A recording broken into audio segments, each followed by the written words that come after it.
Hello, Sugar, and welcome to another episode of Let's Talk Shug, where you send me emails and I give you my advice or opinion, or we can talk some good, juicy gossip.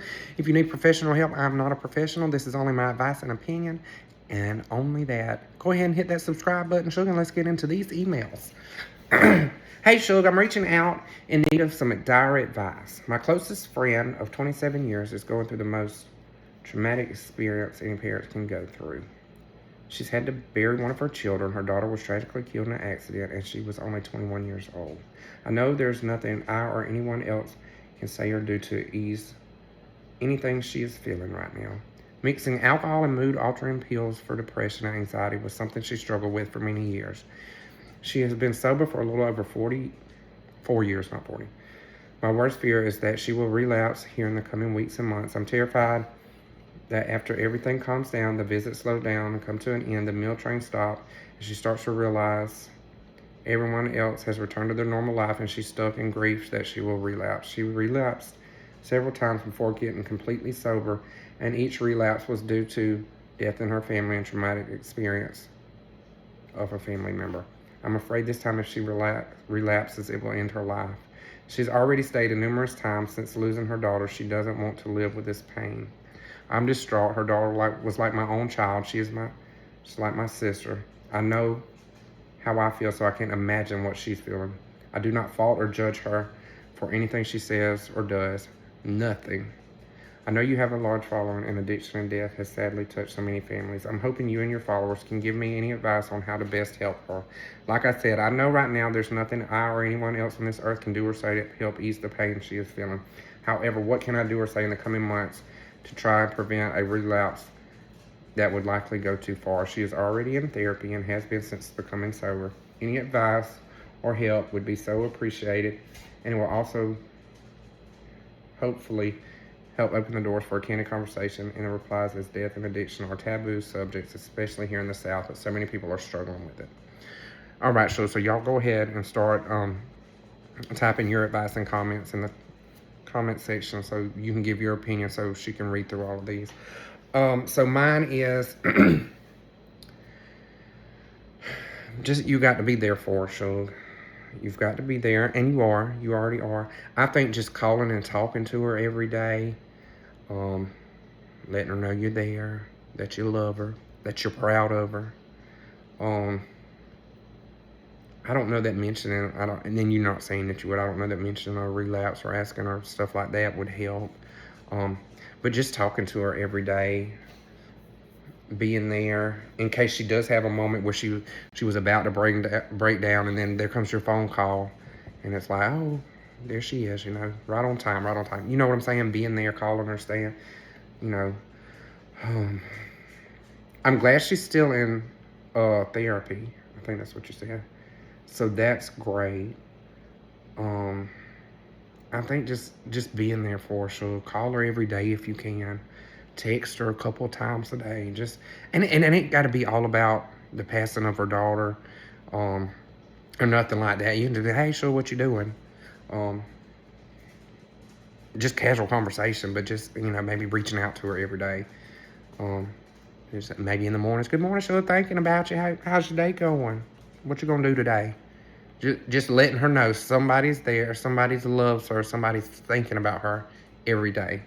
And I know it's hard to keep in contact with some people every day. Now I got some friends I talk to every day, and if I don't, they gonna cuss me out, But and then like I said, doing that in the morning maybe, and then in the afternoon, calling and say, hey girl, And I don't know if you work or not, but a lot of times on the way home from work is when I make my phone calls, when I talk to certain people, you know what I'm saying? And then maybe if you could do that, just being there for her, sure, I think is what you can do. And like I said, try to talk to her every day. Sometimes just knowing somebody is there for you in case you get in a bad depression means the world. Sometimes I get in a bad depression. I ain't went through nothing like this. Now I'm not trying to relate to that. But like my friend will know, like I'll go a day or two without calling her. I mean, there's some friends I talk to every day, and she'll call. She'll say, you in one of your moods, ain't you? I'll be like, because I'll just ignore people for a day or two, and then she's like, well, it's time to get out of it. You know what I'm saying?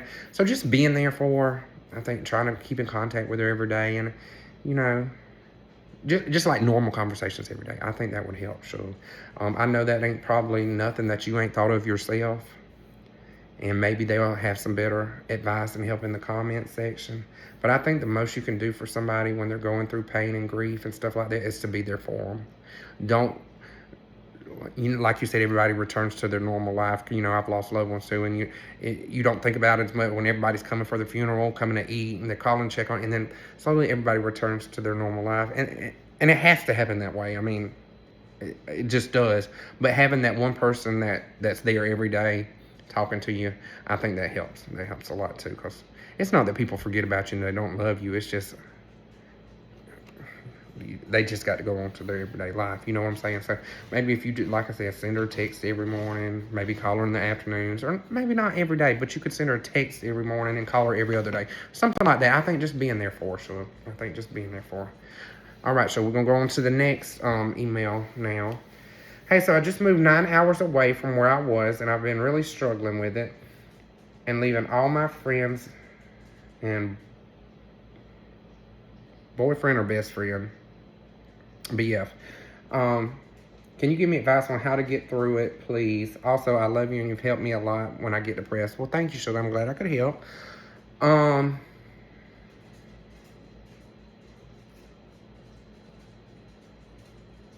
Why did you move? That was the first question that popped in my head. It could be for a job or something. My advice is, if you're struggling really, really hard, just know every choice or move you make does not have to be permanent.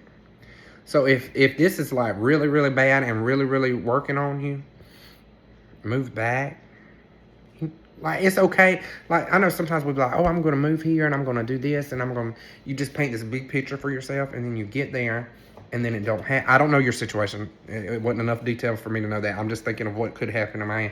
You think you paint this big old picture of what you're going to do when you move to this new city, and then you move there and then it's nothing, it don't work out like you had planned. But then you think, oh, I can't move back because I done told all these people this is what I'm going to do, and then I failed, or I'm not doing this.